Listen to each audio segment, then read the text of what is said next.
କେନ୍ଦୁଝରରେ ଝିପିଝିପି ବର୍ଷା ଦେଲା ଗ୍ରୀଷ୍ମରୁ ଆଶ୍ୱସ୍ତି।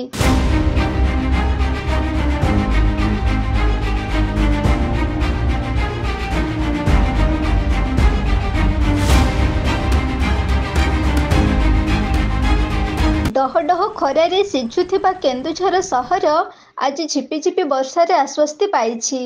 କାଳବୈଶାଖୀର ରୂପରେ ଅଦିନିଆ ବର୍ଷା ପରି ମେଘାଚ୍ଛନ୍ନ ଆକାଶରୁ ଝରିପଡ଼ିଛି ଝିପିଝିପି ବର୍ଷା ବିନ୍ଦୁ। କାଳରୂପୀ କାଳବୈଶାଖୀର ଆତଙ୍କ ସୃଷ୍ଟି କରିଥିବା ଭୟରେ ଜନସାଧାରଣ ବ୍ୟସ୍ତ ହୋଇପଡ଼ୁଥିବା ବେଳେ ଝିପିଝିପି ବର୍ଷା ଖୁବ୍ ଆନନ୍ଦ ଦେଇଛି କେନ୍ଦୁଝର ସହରବାସୀଙ୍କୁ।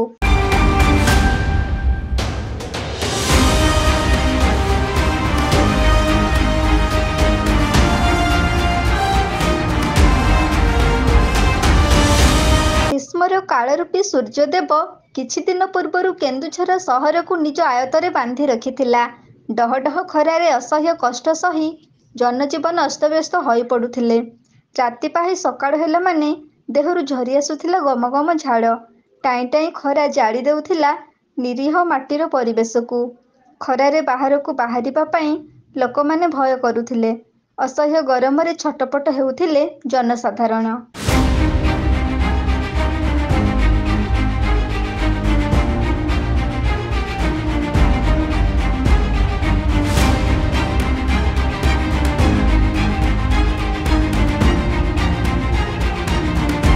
ଝିପିଝିପି ବର୍ଷାର ମଜା ନେଉଛନ୍ତି କେନ୍ଦୁଝର ସହରବାସୀ। ଗରମର ଅସହ୍ୟ ତାତିରୁ ମୁକ୍ତି ମିଳିଛି ସିନା, ଆଗକୁ ପୁଣି ଅସହ୍ୟ ଗରମ ତାତି ଯେ ଜାରି ରହିବ ଏ ବିଶ୍ୱାସ ଏବେ ବି ଜନସାଧାରଣଙ୍କ ମନରୁ ଯାଇନି।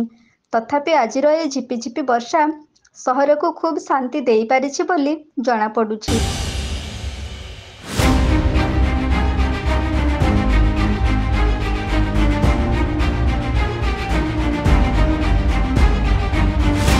ଆକାଶ ମେଘମାଳାରେ ଦୃଶ୍ୟପଟ ହେଉଥିବା ଯୋଗୁଁ ଆଗକୁ ଏମିତି ବର୍ଷା ଦେବାର ଯଥେଷ୍ଟ ସମ୍ଭାବନା ରହିଛି। ତେଣୁ ଆଗାମୀ ବର୍ଷାକୁ ସ୍ୱାଗତ ଜଣାଇବା ସହିତ ପ୍ରଚଣ୍ଡ ଖରାରୁ କିଛି ମାତ୍ରାରେ ହେଉ ଆଶ୍ୱସ୍ତି ମିଳିବାର ଯଥେଷ୍ଟ ସମ୍ଭାବନା ରହିଛି।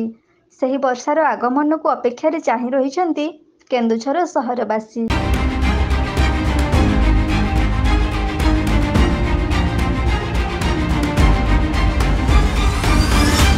କେନ୍ଦୁଝରରୁ ବାସୁଦେବ ସିଂଙ୍କ ସହିତ ଦେବାନନ୍ଦ ମହାନ୍ତଙ୍କ ରିପୋର୍ଟ, এবি ନ୍ୟୁଜ୍।